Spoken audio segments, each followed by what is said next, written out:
and visited, orphanages and had the opportunity to speak there, through my business, connect with young children, young women who needed to hear some of the things that I would say, like, I honestly had to learn a lot as I was going. But I think the most significant thing that I was intentional about was seeking out mentors as I Ooh, began that smart journey. woman. And Yeah. then we fast forward to that senior year, and I'm in the library, and God's just putting the vision of Honeycomb on my heart. And I start, writing down the plan, Yeah, write the yeah. vision, making it plain. And that's how we landed here. So, Writing was something that I always did. Sharing, not necessarily. I was a yeah, little shy at first. really. But writing was that first form of expression for me. That was how I got out my thoughts and how I just was able to process the different experiences that I had in my life. Yeah.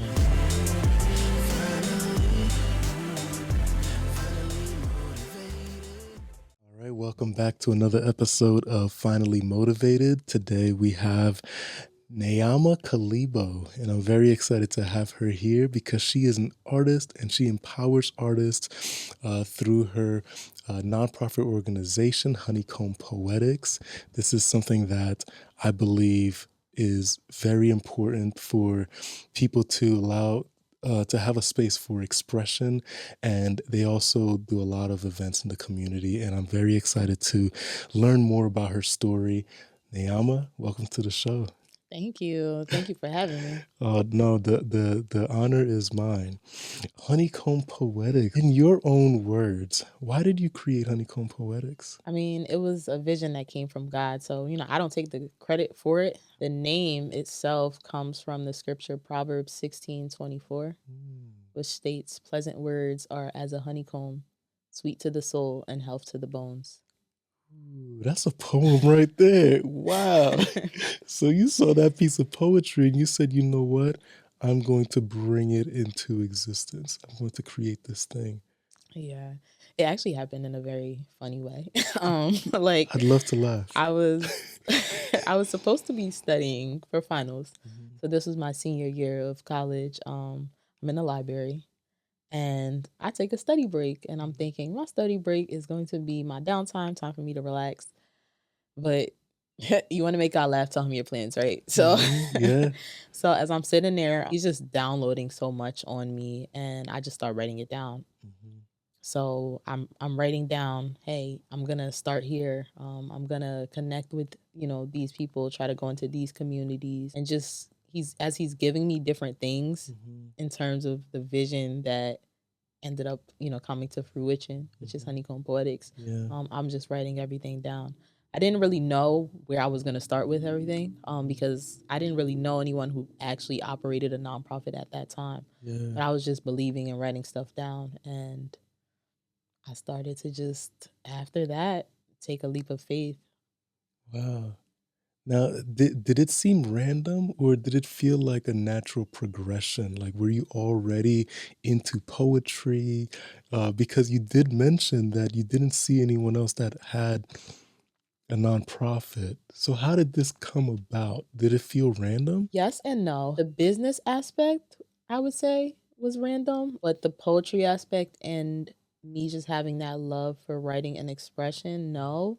So, writing was something that I always did. Sharing, not necessarily. I was a Yeah, little shy at first. really. But writing was that first form of expression for me. That was how I got out my thoughts and how I just was able to process the different experiences that I had in my life. Yeah, And it turned into me writing poetry yeah. as I was young, late elementary, middle school, just writing. I didn't share my first poem until I was in high school. Even then, it was just more like, oh, it's our senior year, it's the showcase. Let me challenge myself and do something. Yeah. That's what it was. People came up to me. They're like, yo, like, that was an amazing piece. Like, wow, we really loved what you shared. Like, that was a Mhm. powerful poem. Still didn't think much into it. It wasn't until I got to college, I started sharing a little more. Mhm. And I recognized that what was for just me at first, Mhm. there was more people who could also resonate with that. Mm. And that the gift that I had was for me to share with more people. And then we fast forward to that senior year and Mhm. I'm in the library and God's just putting the vision of Honeycomb on my heart and I start, writing down the plan, Yeah, write the yeah. vision, making it plain. And that's how we landed here. So at one point, it felt like it was for you. It was almost healing. And then it grew to something that you felt was bigger than you in a Yes. way. Yes. So like it's interesting. It's a gift, but it's also just a blessing for myself.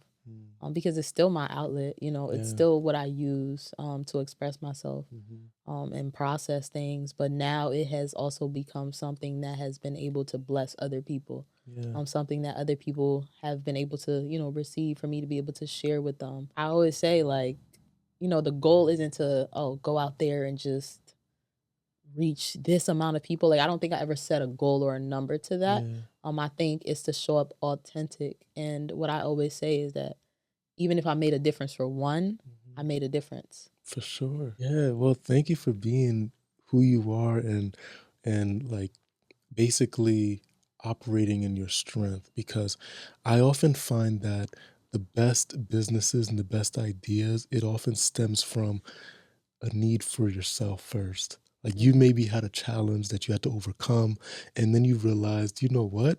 This might be useful for someone else too.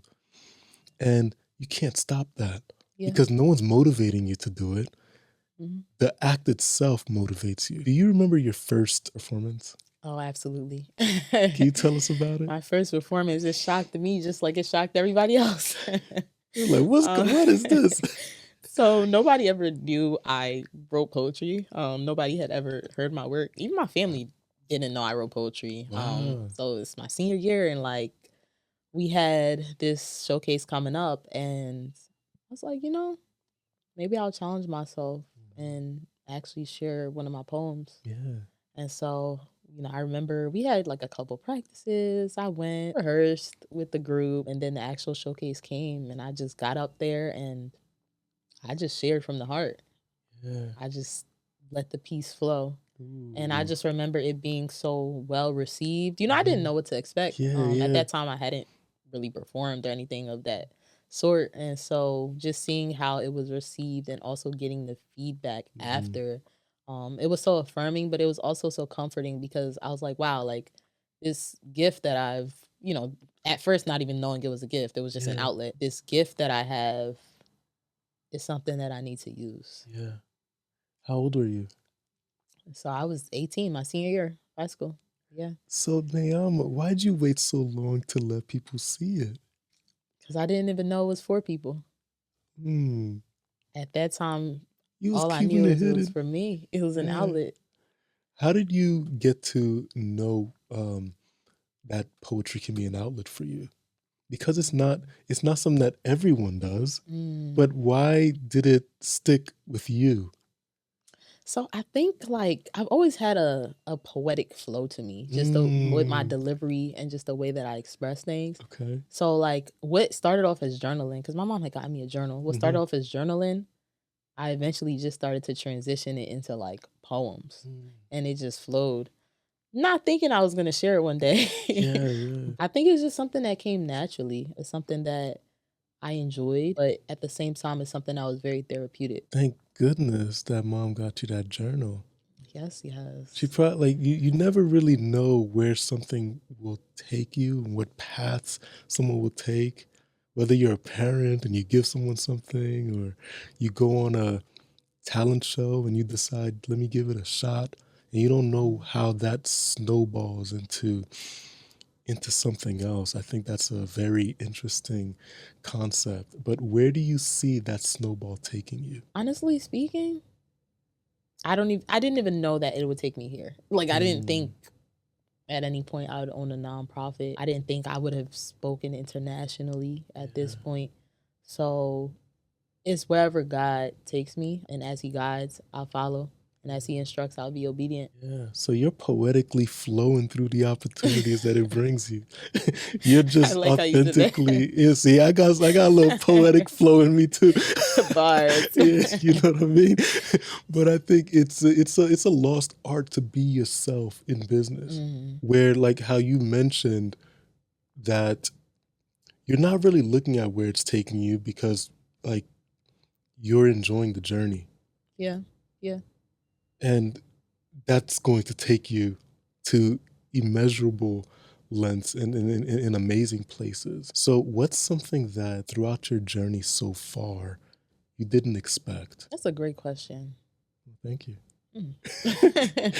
I mean, the first thing that comes to mind is I didn't expect that within my first 5 years of operating the nonprofit that I would have gone internationally and visited, orphanages and had the opportunity to speak there, through my business, connect with young children, young women who needed to hear some of the things that, I had and some of the things that I was sharing just on a local level. Yeah. And being able to share it there, being able to give back while I went there, encourage just literacy and resources by giving out, notebooks. It became beyond the poetry. Became a mission. Walking in my purpose. I truly believe that your gift is not just for you, and your gift makes room for much more. Yeah. And so I think just me seeing that come to fruition, but like humbly recognizing and being grateful that I have had the opportunity to go beyond just sharing my poetry, but making an impact is something that I never knew would have become from just taking the first leap of faith. Yeah. Can you tell me a little bit about your experience speaking abroad? How did that come about? Is that something you wanted to do? Did it happen by accident? How did that happen? Not by accident, but so the first time internationally was when I went back to Liberia, and that is actually my home country. Now, this is my first time going back home, and I was able to connect with an orphanage back home that had, I want to say at that time, they had about 70 plus children in that orphanage, in that compound. What I did was, when I knew I was going back home, I packaged enough notebooks, resources. And when I went there, I threw a program for the kids. So we gave out food, popcorn. We did like just fun activities to engage them. And then we always emphasize that literature component. We always emphasize or try to provide a resource for them to have to express themselves. So we always give out something. So we gave out notebooks in that particular case. And that was the first one. Amazing time. I still sometimes just like go back and look at the memories because I met so many amazing young children. And thankfully too, I've been able to follow through with their journey, but just by connecting back home and just seeing like you how are some of them are lighting up doing. when you're speaking about this experience. It must have really impacted you tremendously. Yes, yes. I think it was, not just what we went there to do, but just the connections and the impact that was there and the genuine love from the children that I was around. I think that was the most touching thing because even within their circumstances and their situations, they were just so joyful. They were dancing, they were engaged in the activities. And for me, like, it was beyond the poetry at that point. It was just about having heart and just being able to like use my gift to bring me into these spaces, but genuinely give back and make a difference. Yeah. So Liberia was the first one. You went back home. Okay. And then 2 years after that, I was given the opportunity to go to Guadalajara, Mexico. And this was through a local school around the area where I live. They actually went on a missions trip there. Okay. And they invited me to come along with my nonprofit and actually share at some of the orphanages that they visited. So we went to a men's shelter, we went to a women's shelter, we also went to a youth shelter. So I had the opportunity to share and the opportunity to give out notebooks and different literacy resources to those people there. So it's been a beautiful journey, a beautiful experience, and I am truly humbled to, just be in the position that I am to not just use my gift, but to give back. I love that, especially the way that, like, I love how you mentioned that, because what you received, you're giving. You were fed with an opportunity. You were given a notebook. And it's amazing to see that all come around, and you're giving out notebooks. And it's Circle. not, what you received, you're giving that gift to someone else and giving them the opportunity to explore for themselves what can be a nice creative outlet for them. When you mention that you're going on these mission trips and yes, you know, there's an element where you said you're providing like food and stuff like that, but at the same time, the poetry is important. Can you speak Mm. to us why the poetry is important for Mm. different communities? So, a lot of my poems are faith-based poems, but a lot of my poems are uplifting and they're encouraging. That's what uplifted me. Mm, And I think when you go into some of these spaces, and you have the opportunity to share those things, like I said, it doesn't matter if I made a difference for everybody, right? But yeah. there could just be one. And if I made a difference for one, then I made a difference. And most times there's somebody who needs to hear something that I Mhm. have, that's flowing from the inside because that's Yeah, how the poetry flows and that can resonate with it. yeah, I love that. What's it been like, the business side of, like, basically the part that you weren't really planning to do at one point, but you were Mm. inspired to because it's necessary to create an organization? Tell me about your experience with running a nonprofit. So my experience has definitely been a learning experience. I would say like I honestly had to learn a lot Mhm. as I was going, but I think the most significant thing that I was intentional about was seeking out mentors as I Ooh, began that smart journey. woman. Yeah. So because my mom always says no man is an island. We have community for a reason. Yeah.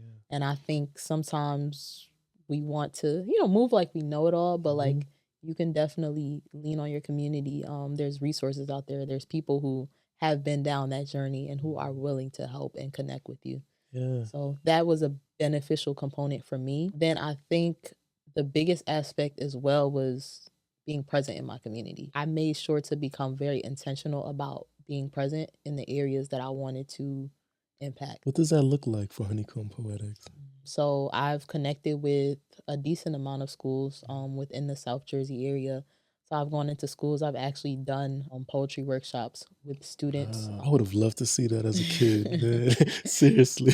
Yeah, I've done it with students in after school Mhm. programs. I've spoken at events within the community, even within my own hometown. I believe it was 2019. I spoke at the Juneteenth festival in Willingboro. Mhm. And so that was an opportunity for me to connect with the community, for them to see my nonprofit Yeah. at face level, what we do, what we are about, and Mhm. also just me sharing my gift in that moment Yeah. alongside other amazing artists who we brought along with us. Mhm. So just getting in those spaces, volunteering, I think that's very important because it's not just about operating the business side of things, but it's Mhm. also like genuinely caring and wanting to be involved in Yeah. your community. Mhm. Volunteering is something that I've always been doing, Mhm. and I started getting involved more heavily in when I was in high school. Mhm. So by then I had already made it a constant in my life. Mhm. And so I think me also having been present and then transitioning into the nonprofit space, it just kind of aligned Yeah. with the vision that I had. Yeah. I like that. I love that you mentioned that you don't just lean on your own understanding. And I think that's a challenge for a lot of entrepreneurs where we keep a lot of things close to the chest and we feel like, you know what, I'm gonna just figure it out. And we have an ego within us where we're just like, no, I can do this. I can do it. I got this. I've seen that guru do it, so I could do it too. You know, they're not smarter than me. But I think I used to think like that as well. And then when my friend had passed away, it made me start to respect my mortality a little bit more and realize that, you know what, life is short and I have energy today. So Mm, I have my mind today. I'm just going to go ahead and make the most of it and make the most of this beautiful experience that we have. And not only be in the moment, but see how you can leverage the yeah. knowledge and wisdom of other people. Yeah. And can I just speak towards that point? Because I think it's so important, especially as a community, that we learn to connect with others, connect with like minded people. Mhm. So when I first, when God gave me the vision and I Mhm. decided to walk in it, I shared with a friend of mine who was also like, operating in a similar light, doing things and giving back to the community and heavily involved in mentorship at that Mhm. time. Mhm. And he was speaking pretty often. So I shared with him, and he immediately shared and said, I have a speaking gig that I am doing in a couple days. Yeah. You're starting this nonprofit, and if you're interested, come along with me, come and speak to the students with me, and I think this will be a great opportunity for you. With the mindset I have, I immediately hopped on the opportunity. I'm like, I'm with it. I'm like, yo, I appreciate that. Thank you for even inviting me to be a part of this. So I used those few days, I prepared, and I went, and it was an amazing experience. I spoke to the students, and I just felt like that confirmation of, okay, God, you gave me the vision, and this was the setting stone of what I need to be walking into. But not only that, I was able to connect with someone else who saw and believed in the vision that I had and supported in that moment. That propels you. It's one thing to, do something on your own, but when you connect and collaborate with someone and they are also in motion, now you're both in motion, and that motion is aligned. So it's like, I'm not stopping, you're not stopping, so we just gonna keep going. Yeah. What do you do when days get tough? It's hard to move forward, whether you don't have much energy today, or how do you navigate that? There are tough days. And I think any business owner and people who are in similar spaces would admit. But I think the most intentional component for me is, one, keeping God first and being able to recognize when I am in that tough space. Because Awareness. when I'm in that tough space, that's when I know that I need to pivot. And so what does pivot look like for me? That looks like spending time in prayer. That looks like communicating with my team, because I do have other people on my team who I work alongside with who help me to operate the business of HoneyComb. Yeah. That looks like being honest with myself on what adjustments I need to make. And I think, well, for me, it's always the first thing is processing and recognizing. So once I recognize and then I make that pivot, then I kind of find myself falling back into line of where I need to be and to get back in that better space to continue to give the best to my business. And what I love about having a team is that they are always willing to jump in where needed and to help if I am in that space. Yeah, I love that you leverage, because you recognize that you can make more of an impact by first being aware of what you need and what you have. And then you can better understand what you can utilize, who you can utilize, so you can continue to move the mission forward. And I think there's no stopping you. I'm impressed by your mindset. I think I appreciate that. you'll only continue to make moves. You're walking in your purpose, and you have this. I can feel the poetic energy in you. I almost want you to drop a few poems right now. But how can people find out about you so that they can support or get to know more about who you are? So first would be our website, www.honeycombpoetics.com. And then we also are on social media. So our Facebook page is HoneyComb Poetics. And then our Instagram is at HoneyComb Poetics. So you can connect with us via any of those methods. And we also have an email, honeycombpoetics@gmail.com. Hey, you got all the information. We have all the above. All the stuff. What are you most looking forward to? I'm looking forward to this upcoming season. As I was just, speaking about the word pivot, I think that's like my word right now. Ooh, me too. Because some pivots are crucial, and you might be fighting it, but when you know it's right, it feels different. Yeah. But tell me about that. I'm very big on that. I think something I've learned, I would say in my early 20s, is to always remain adaptable. And I think that's the same mindset to carry in doing and operating any business and for it to be successful. Because sometimes we can get so content and used to our normal way of operating, and we don't recognize when we need to pivot. Yeah. Every year since I first launched HoneyComb, we were having an annual open mic in January because January was our original launching. Yeah. And this year I decided to do something different. I did not do the annual open mic in January, and I decided to connect with my community and partner with other organizations, and to have a collabed poetry and creative expression night amongst those partners. My reasoning being, at the time when I started, there weren't a lot of poetry platforms and open mics happening within the New Jersey, predominantly my focus, South Jersey area. And so with me recognizing that need, I wanted to shift that normal. And so I did at that time.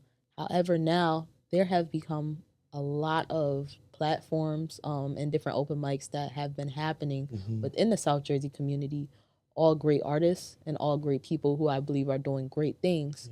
And so me now recognizing that presence, I pivoted. And I'm like, if our vision was initially to impact and make a difference in the community, why not partner amongst some of these other amazing organizations and continue to carry out that vision in the South Jersey area? Because now we know the talent is here, and we know there is that motivation to continue to do this in the area.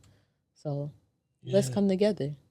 What better way to support your community than coming together, right? Sure. So that's why I created the Creative Pulse.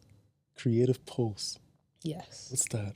So the Creative Pulse, our first Creative Pulse, is happening this April. It will be April 4th in Delran, New Jersey. And that event is basically a night of just expression and empowerment. The reason why it's happening in April is because April is National Poetry Month. So I wanted to be very intentional about that. In addition to that, we're not just going to have a night, of expression and talent, but we want to give back as well. So since April is also the National Awareness Month for Autism, and HoneyComb has always supported youth-based organizations, what we decided to do is to give a portion of our proceeds towards autism awareness. So that's what the Creative Pulse is, and I'm looking forward to it. I love it. I am so inspired. I kind of want to freestyle a poem. Do you freestyle poems? If it feels... I don't freestyle, but I don't doubt that I could do it. Let's try it real quick. So let's relax. It may feel tense, but if it makes sense, pivot. Y'all heard him? Y'all heard him? Your story, your journey, it's something special that... I don't know if I could do it. I don't know. No, you see, all right, one more minute. Your journey is special and something that is televised from your heart to the world. The mutual reality is waiting and yearning for the vision that is only seen from the heart. So bring it out, Nayamah. Bring it out and let it shine. Thank you for that. That was nice. All right, nice. That's all I got. That's all I got. Thank you so much for coming. This has been a great pleasure. I look forward to seeing more and more of the great things that you accomplish. HoneyComb Poetics, I think this is, as my poem has mentioned, it's something that started within you, and we're grateful that you are sharing it with all of us. So thank you. Thank you. And thank you so much for having me. I love what you're doing. I love that you are supporting entrepreneurs and businesses to, not just continue to do what they do, but to excel in what they do. And I think that's a very honorable thing. So thank you for having me. Oh, thank you. Thank you very much.